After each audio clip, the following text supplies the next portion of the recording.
ముందు ఈ 4 రోజులు ఇంట్లోనే అడుగు పెట్టా కానీ నువ్వు రాలేదు. రాజీ కొడికే కానీ సరిపెట్టుకోవాలి. నా కర్తవ్యం నాకు ఇంపార్టెంటే కానీ ఎవడింట్లో ఏం జరుగుతుందో తెలుసుకునే ఉద్యోగం కాదు. మందులు తెలుసుకుంటారు లేవయ్యా, పైగా కొత్త ఉద్యోగం కష్టపడి చదివితే వచ్చిన ఉద్యోగం అండి. ఇక వయసు అంటారా, అది ఉన్నోళ్ళు పశువుల్లో బిహేవ్ చేస్తున్నారు. అయ్యా ఇవన్నీ తీసుకునే వచ్చాదంటావా?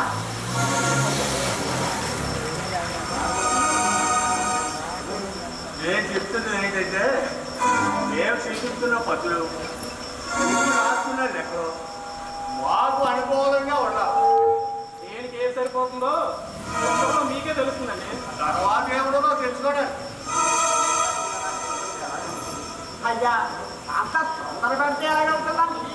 మనం పైగా కావాల్సిన వాళ్ళు అసలు నేను అదే చెప్తున్నానయ్యా, తొందర పడవద్దనే చెప్తున్నాను.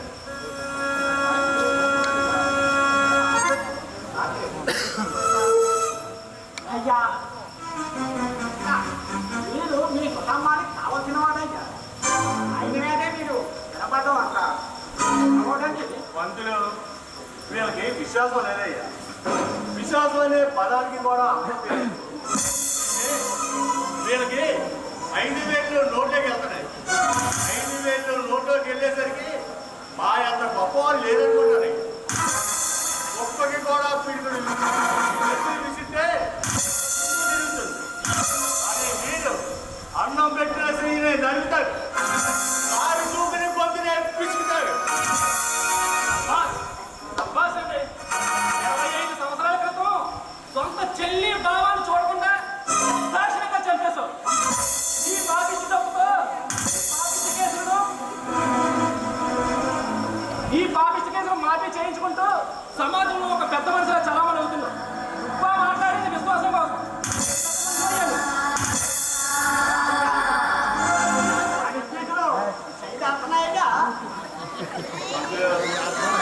నా దానికి అడ్డొచ్చిన ప్రతి ఆఫీసులకి గట్టుపడుతుంది. తరాలు మారిపోయండి. తలము దించుకొని పోయే రోజు అతి తొందరగా మీకుంది. కానీ తల దించుకొని బతకడం ఈ నాగుపోతున్న సరే తప్పులకు చిందిస్తూ సిగ్గుపడుతూ నడి రోడ్డు మీద ఒక పిచ్చోళ్ళ పోయే రోజు అతి తొందరగా ఉంది మీకు. ఆ రోజు మిమ్మల్ని ఒక మనిషిలా కాదు కదా, పిచ్చోళ్ళు కూడా ఎవరు మిమ్మల్ని గౌరవించరు. ఏ పై ఆఫీసులకే దిక్కలేదు. దాన్ని బ్రతికేస్తా. అండి నేను ఒక్క చాలండి మీ పునాదులు కదిలిపోవడానికి. అయ్యా పంచాయతీలు సరిదాడుతున్నాయ్యా. నిన్నగాక మొన్న వచ్చాడే, అదే పంచాయతీ ఆఫీస్ చెప్పాడే, ఏమయ్యాడు? అదే అయ్యా మరి నీతి న్యాయం ధర్మం అని ఒక పెద్ద ఉపన్యాసాలు ఇచ్చాడే. పోలీస్ ఇన్స్పెక్టర్ ఏమయ్యాడు? గోవిందా గోవిందా. ఇది అంటే నరసింహ సంగతి నీకు బాగా తెలుసుగా. కాపాడండి అని వచ్చిన ఒక పసిపిల్లాన్ని చెప్పి రంగుల ప్రపంచం చూపించి ఒక నరరూప రాక్షసునిగా ఒక మన మనిషిలాగా తయారు చేసి ఇలా ఒక నరసింహలా తయారు చేసావు. ఆడే ఎదురు తిరిగిన రోజు నిన్ను ఈ భూ ప్రపంచంలో ఎప్పుడో కాపాడతావు. వాడు ఇప్పుడు నాకు ఎదురు తిరగడు. ఎందుకంటే నా మాట వాడికి కాదన్నాడు. పైగా తండ్రి తమ్ముడు అనే తాతమ్మి కూడా వాడికి లేదు. మిస్టర్ నరభూషణం పెద్ద పెద్ద నియంత్రైపోయారండి. అధికారం నా సొత్తు అన్నోడే 6 అడుగుల జాగా కూడా లేకుండా పోయాడు.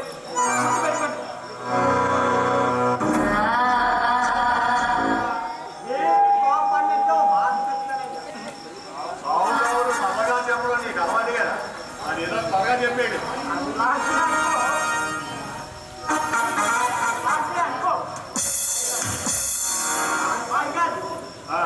అమ్మాయి గారు ఇప్పుడు వచ్చి మోవించలేదే వాళ్ళిద్దరూ కలిపి చట్టాపట్టాలే తిరుగుతున్నారండి. అది పిల్లవాళ్ళు మాట్లాడండి ఏమనుకున్నాను. ఆ కూతురు నిప్పు నిప్పయ్యా నిప్పు.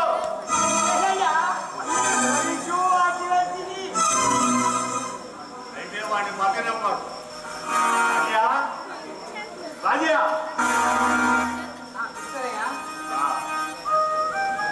అమ్మాయికి పెద్ద జమీందారు గారి సంబంధం ఒకటి వచ్చింది. వెంటనే పెళ్లి చేసేద్దాం అనుకుంటున్నాడు. నువ్వేమంటావు? అమ్మగారు నాకు చేతులతో తెచ్చారు. ఘనంగా పెళ్లి చేయాలి.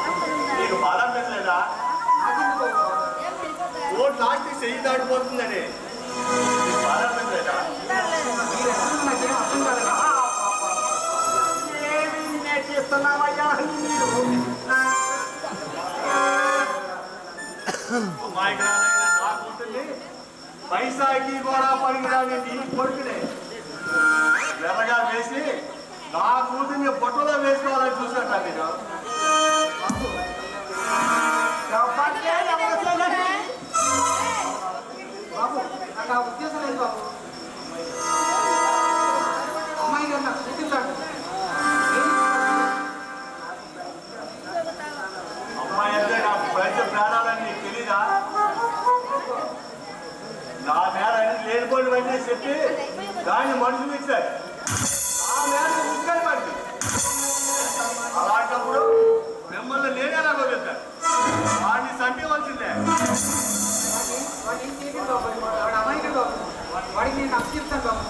ఎక్కడికైనా వెళ్ళిపోమని చెప్తాను బాబు. బంధువులు రేపే అమావాస్య, పైగా ఆదివారం, ఎలా వద్దు ముహూర్తం దాన్నే కాయింది. ఓకేనండి బాబు, మీ కాలు పట్టుకుంటాను. రాజీయా ఇప్పటికే చెయ్యి దాటిపోయింది అయ్యా. రక్షించండి. నాడు సావలసిందే. ఆ కూతురు మీద కొన్నేసుకొని ఎందుకు పంపిస్తాను? ఆయా చేద్దాం.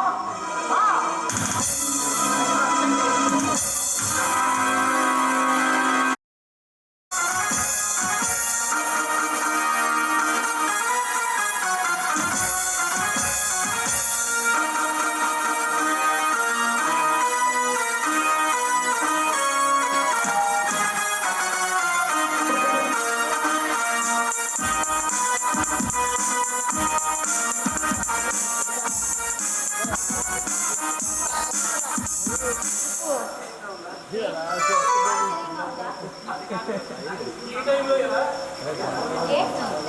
రాకుండా అంత ధైర్యం ఎవరికి లేదు.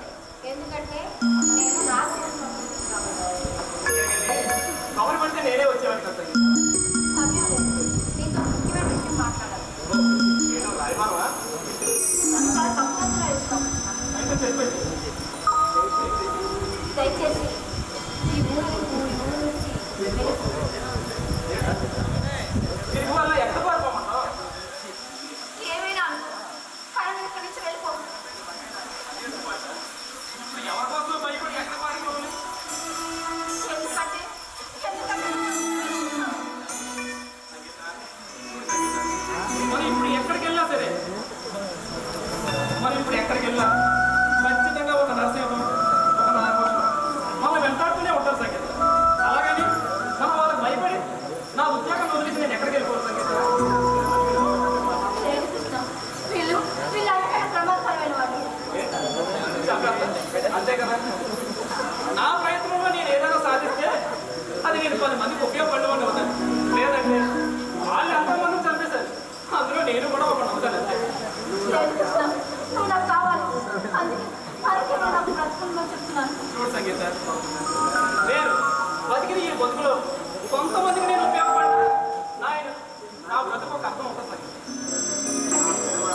నా ప్రేమ అభిమానాలు, నా ఆశలన్నీ నిరాశలైపోయినట్టువేనా?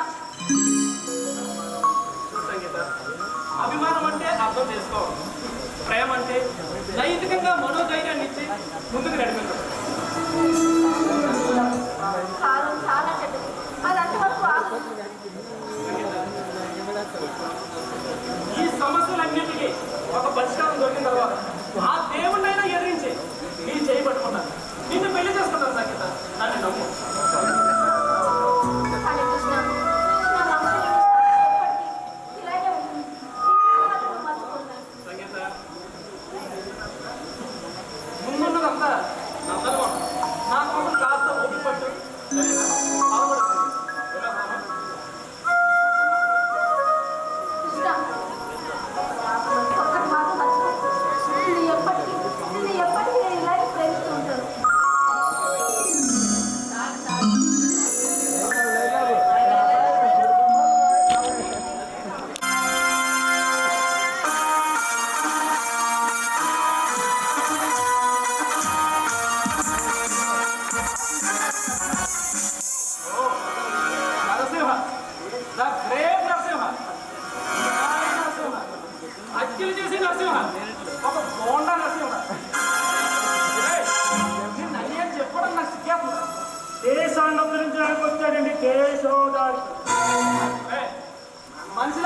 మానవత్వంతో ప్రవర్తించరా నాకు అది చాలు.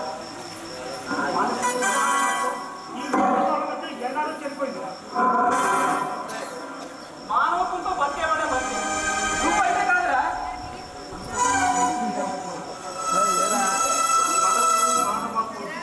ఇవన్నీ ఎప్పుడు ఈ రోజు మాట కదా, ఇది కలియుగం. రేయ్, ఎవరో ఏదో చేశారా కానీ ఒక ముసుక తప్పుకొని ప్రయత్నించడానికి సిగ్గులేదా నీకు? నేను ఎవరిని సమర్థించే అవసరం కానీ, ఎవరి మాట వినే అవసరం కానీ నాకు అస్సలు లేదు. నీకు అవసరమే లేదా? నీకు అసలు అవసరం ఉండదు. నీ అంతరాత్మ ఖచ్చితంగా నువ్వు సమాధానం చెప్పే తీరాలి. నువ్వు న్యాయస్థానం ముందు లొంగిపోవాలి, శిక్ష అనిపించే తీరాలి. ఒక జీవితాన్ని చేపడే శిక్ష ఏనాడో అనుభవించాను. ఇక అంతరాత్మంతవా అది తగ్గిపోయింది. కాదు కాదు, నలుగురి మధ్య చనిపోయింది. చంపేశారు. ఎప్పటికైనా మించిపోయింది ఏమీ లేదా? నువ్వు లొంగిపో, శిక్ష తగ్గే ఏర్పాట్లు లేదు. గతించిపోయింది. కసాయివాడు కాళ్ళ కింద పసివాడు ఆక్రోధన గాలికి ఎగిరిపోయింది. ఎక్కడ తగిన ఒక తల్లి పక్షిని రక్షించుకోవడానికి ఒక పిల్ల పక్షి చేసే ప్రయత్నం కసాయిపోయేవాడికి వినోదం అయిపోయింది. ఈ తల్లికి ఏదో జరిగిందని ఆ మైకులు ప్రాణాలు తెస్తానంటావేట్రా నువ్వు? నా తెలియదు కదా, నా తెలియదు కదా. అయినా తిరిగి నష్టానికి బాధ్యత లేదా? ఉందరా? ఉంది. అయితే నీలో ఎలా అయితే కాదు, ఖచ్చితంగా పాటించుకుంటాను. నన్ను కన్న తల్లి కదా, ప్రేమ తీర్చుకునే బాధ్యత నాకు కూడా ఉందా? అయితే నా దారి కాదు, అస్సలు మాట్లాడే ప్రయత్నించుకో. ఒక అన్నయ్యగా నేను ఎప్పటికీ కూడా నిన్ను గౌరవిస్తాను. కానీ ఈ చట్టాన్ని, న్యాయాన్ని, ధర్మాన్ని కాపాడుతున్న ఒక ప్రభుత్వ అధికారిగా నీలాంటి నేరస్తులు ఎప్పటికీ నేను క్షమించను. ఒక విషయం మర్చిపోతున్నావు. రక్తంతో తెరిచిన ఈ చేతులు నీకు డబ్బు పంపిస్తేనే చదువు ఉద్యోగం వచ్చింది. అందుకే ఇప్పుడు నీకు ధర్మం అంటున్నావు. నేను చదువుతావు నేను చదవడానికి కావాల్సిన డబ్బు నువ్వు పంపించావా? లేకపోతే వారిని రక్షించుకోలేని నీ తండ్రి పంపించాడు అనుకుంటావా? నీ పాపిష్టి డబ్బుతో నన్ను చదివించాలంటే నాకు ఈ చదువు, ఈ ఉద్యోగం, ఈ హోదా నాకు ఏమీ అవసరం లేదురా. తొందరపడుతున్నావు. అవసరం లేదురా. నేను ఒక్కనే పోరాడతాను. మీరు చేసిన అన్యాయాలు, అధర్మాలు, అక్రమాలను సమాజంలో పెట్టి చట్టంలో ఉరికమ్మ ఎక్కించే వరకు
Vida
కంటిన్యూ లైట్ ఆన్ చేయి.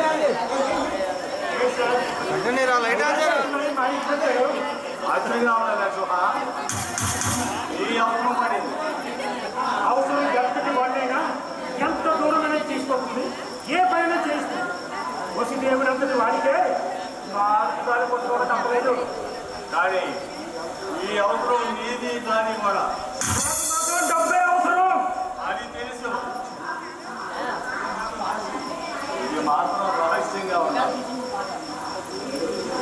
ఊరికే రాజు మహానుభావం. ఇది ఎవడో అమాయకుడు. అందుకే సార్ నువ్వంటే నాకు అంతేస్తావు. నువ్వు చేసే ఆఖరి హత్య ఇదే. కానీ నువ్వు చేయగావా? నిజం కొట్టింది.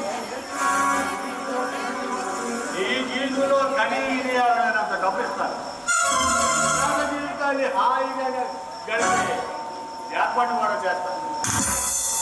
అయితే చచ్చిపోయేవాడు చాలా గొప్పవాడై ఉంటాడు. వాడు నీకు నాకు మేకై కూర్చున్నాడయ్యా. ఎవరో నాకు చెప్పలేదు. చెప్తే విని తట్టుకునే ధైర్యం నీకుందా? ఉందా? అయితే చెప్తా నేను.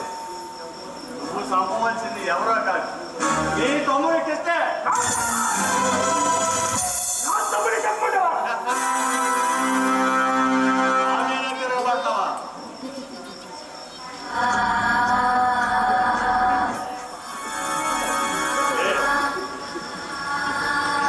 తమ్ముడు అనగానే అవసరం పుట్టుకొచ్చిందా? ఏంటన్నా చెప్పు, నేను నమ్మను. వాడు బతుకుంటే నీ పేనం నా పేనం చచ్చిపోతాయి గాలిలో. ఎన్నిసార్లు చెప్పినా మా తమ్ముడు మీద నన్ను నమ్మకం. నేను నమ్మను కాక నమ్మను.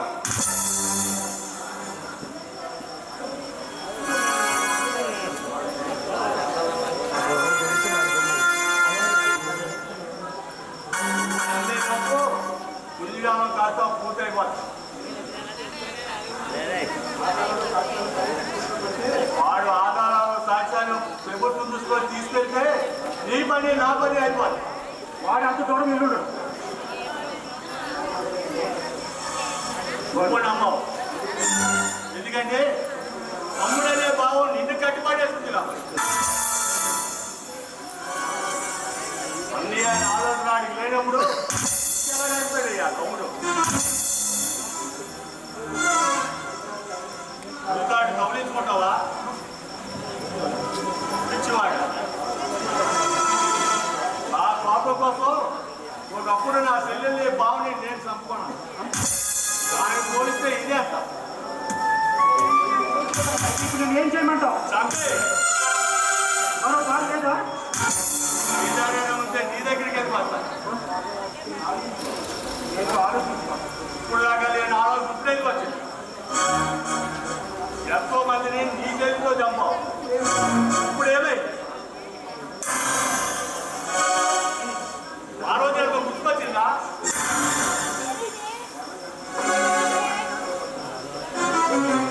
మన ప్రాణం కంటే వాడు ప్రాణం గొప్ప.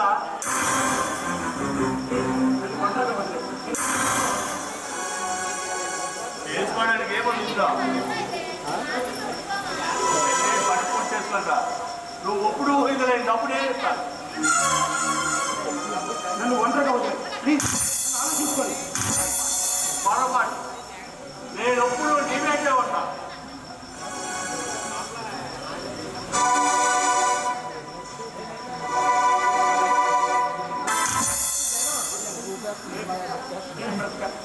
నిన్ను నూనెలు బ్రతకాలి. నాకు కావాలి. నేను బ్రతకాలి. బతకాలంటే వాడు కావాలి. లేదు. నేను వాడిని చంపాను. ఎస్, వాడిని చంపేస్తాను. వాడిని చంపేస్తాను.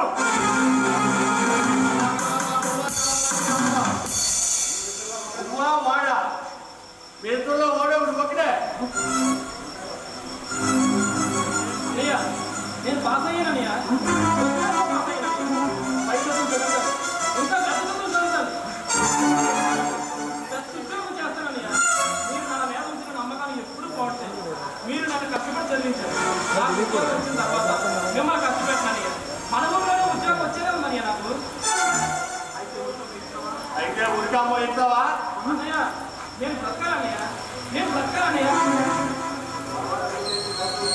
వాడు బతికితే నువ్వు బతావు. అన్నయ్య నన్ను చెప్తావా? నన్ను చెప్తావా అన్నయ్య? నేను చావలేను, వాడిని చంపలేను. భగవంతుడా, నేను చావలేను, వాడిని చంపలేను. వాడా నువ్వా? నువ్వా వాడా? తెలుసుకోండి. నేను బతకాలి. ఎస్, వాడిని చంపేస్తాను. అంటే రక్తం పంచుకుని పుట్టిన తమ్ముడు చంపుకుంటామన్నయ్య. ఇదేం న్యాయం అన్నయ్య? ఇదేం న్యాయం? అదే న్యాయం. నేను బ్రతకడమే న్యాయం. నేను బ్రతకాలంటే నువ్వు చావాలి, నువ్వు చావాలి. లైట్ ఆపురా.